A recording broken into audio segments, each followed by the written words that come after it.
Hello, I am back from Japan. I was there for a Street Fighter tournament with the Sajam Slam stuff, but we're back with some more Marvel Rivals content on Reddit. Here we go. We're starting off with a post that had 17,000 upvotes. Had a guy ask everyone to watch the history replay of a second rollout and was not disappointed. Okay, what do we got here? 9-second clip. Oh my, you can do that?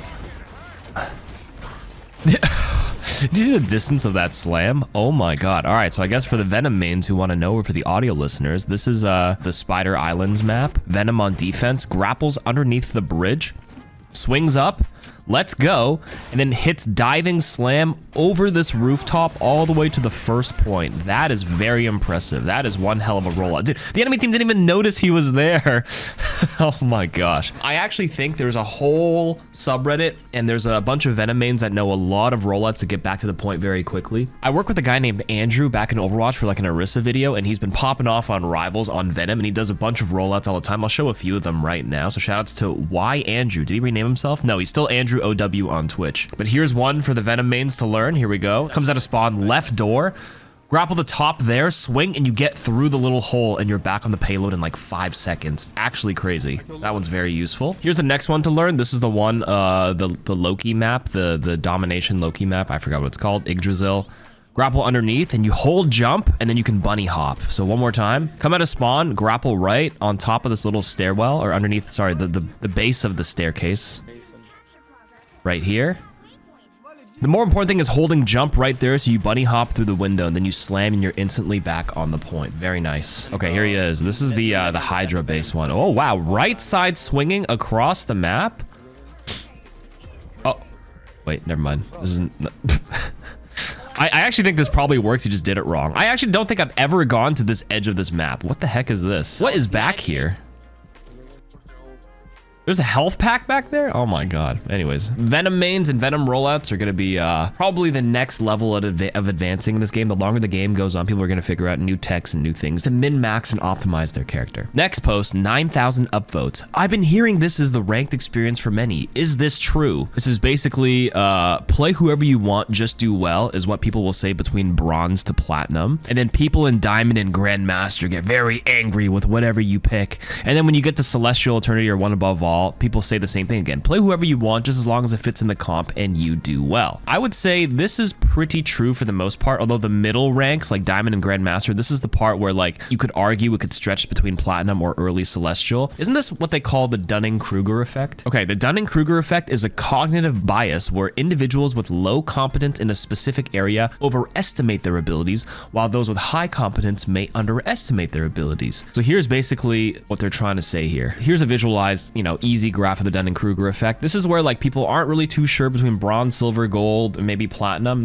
Just play what you want. People don't really care. I'm sure you may have a different experience, but I'm just saying in the very easy example, that's what they may say. And then you get into the diamond and low GM and high GMs, maybe low celestial players, where they're actually the average person and they weigh too much confidence on your picks and they get angry. It's like, why are you playing Spider-Man in this comp? You should know that the pros play this comp and that comp. They think they know what they're talking about, but realistically, even in GM and diamond in this game, there's a lot more things you could capitalize on, like enemy mistakes, your own mistakes, punishing enemy positioning. There's more things to concern yourself over instead of focusing on what your teammates are picking and trying to work out the perfect synergy. And then when you get to the high end pros and like, the one above alls, at this point, there will be some players who still flame you for your picks, but like, realistically, high-level players understand that, like, if you main this hero, if you main Jeff here, you got here for a reason, and, like, you have to pick what you want, pick what you're good at, and you understand how to win with your character, very likely, or else you wouldn't be here. This is probably pretty true. Play what you want, or, play whatever you want as long as it fits the comp and you do your best. And then, yeah, you get your little angry people in between. Next post, for those who don't play Peni Parker, the latest patch more than cuts her damage in half. That's how bad it is. And this latest patch is, like, the patch after Season 1.5. There was a patch last week, around, wasn't it March 12th or March 13th or something like that, where they buffed Human Torch, Iron Man, and Cloak and Dagger just a little bit, but I think it broke Peni. So let's read this discussion here. For the unaware, a recent bug fix for a niche issue with Peni made her mines borderline useless. It appears almost all protection mines had has been removed, allowing them to be destroyed in webs, nests, mid-air, and even mid-detonation. This is on top of mines now having a delay before going invisible in webs for some reason. I am only in gold, but since at that level level, people aren't trying to take advantage much, and the mines are just getting destroyed in crossfire, the impact is probably worse even higher up. Comparing my stats from matches, I've lost about 50 to 60% damage in kills and 60 to 75% of final hits. The only stat to improve is damage blocked as a result of being forced to fight head on. If anybody knows of a way to report or otherwise do something, please let me know. This is coming off the top of a long list of bugs and inconsistencies with Peni is ridiculous. Here's a video showing the bug. Hold on. All right, so what am I looking at now? So Peni is unplayable. Oh, this was 8 hours ago. Okay. Sorry, just do the same thing. Oh, wow. Wait, look how delayed. Wait. Look at this Peni trying to hide her mines in the webs. It takes like a full second before it goes invisible, which I assume you can shoot and destroy, because normally when it's hidden under the web, you can't break it unless you like step over it and like detonate it yourself. Wow. All right, now get out the way. Get out the way. So there's delay before going invisible and the delay before detonation. Oh my god, you could just walk straight and like never. Oh my gosh. Yeah, that is not good. What are the comments saying here? I should probably mention that every character can do this if they melee or use an ability on the mines itself. Wow. Moreover, as a cloak with a C, I guess, cloak and dagger, who previously blew up if she ulted into the mines. That's right. One of the counters for Peni Parker against cloak and dagger's ultimate is to set up a web in the area, a web with a bunch of mines in the area that you think cloak and dagger would ult into, and then if Cloak and Dagger ults over it, you just get blown up with 3 mines because they do like 100 damage each. But now it destroys the mines with her ultimate. Same with Storm and Spider-Man. Oh gosh. Yeah, that's a really bad nerf for like a character that's already pretty niche to begin with. Yeah, it's tough for Peni main, so that's kind of like a PSA. Don't pick Peni right now until they hopefully patch her before season 2. Or maybe they hotfix her. But yeah. Next post. 1 in 14 million play. Another video here. What's going on here? Doctor Strange setting up a portal off the map. Uh-huh. Oh, I see the lurking invisible woman. Oh! For the audio listeners, this Strange was putting a portal off the map and he was standing over the ledge and the invisible woman on the other team wanted to boop him off. But the moment she booped, his portal opened and sent him through it, and then she fell! Wait, she booped the Strange. He accidentally saved himself because he opened the 1 in a million portal, and then the invisible woman went back into the fight after, and she fell.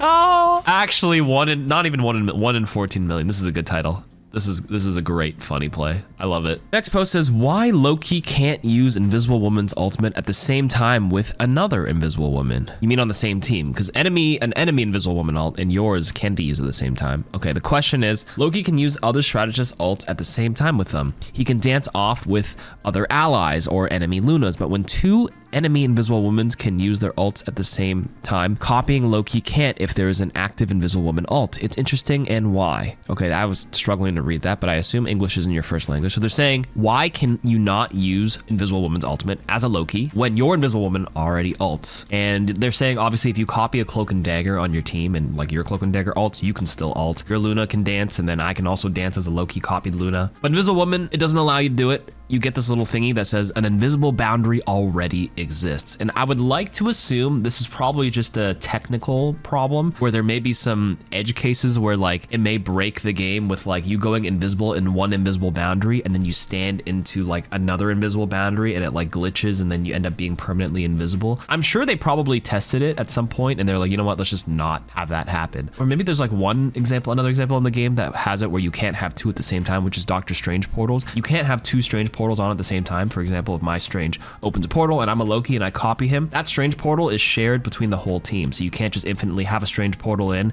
If somebody dies, they swap off Strange and somebody else goes on Strange and opens a portal. You can't do that. So there are some like limitations, and it looks like NetEase like put a limitation on the boundary, probably due to technical issues, if I had to assume. I don't think it would cook frame rates like Strange's portal. It's genuinely probably something to do with the stealth and visibility of the heroes, and they're just like, let's not open that can of worms and let's just avoid it altogether. But honestly, it's fine because one Invisible Woman ult is like good enough, and it actually stops you from stacking ultimates. So it's actually like a noob safe, if that makes any sense, a fail safe for you to not do 2 at the same time. There may be some edge cases where stacking 2 defensive ultimate works if they unload like multiple sources of damage, but the fact that this happens will probably save you more than harm you, if that makes any sense. Next, in your opinion, who is the best support and who is the worst? I actually think all the supports right now are actually pretty damn good in the game. They all have their use cases, yes, including Rocket, and yes, including Jeff. If I had to pick the strongest it's probably Loki. I'm very biased because I play a lot of Loki. Honestly, Loki or Invisible Woman are top 2, with Luna being a close 3rd. But Loki's too versatile. Regeneration Domain, or his green runes or his green lamps, whatever people call them, is just a pseudo defensive ultimate, and you can copy and you can build your ultimate so damn fast, and you're slippery. Invisible Woman, same thing, can stop dive, super strong. Luna's still there because of like the team ups and great ultimate.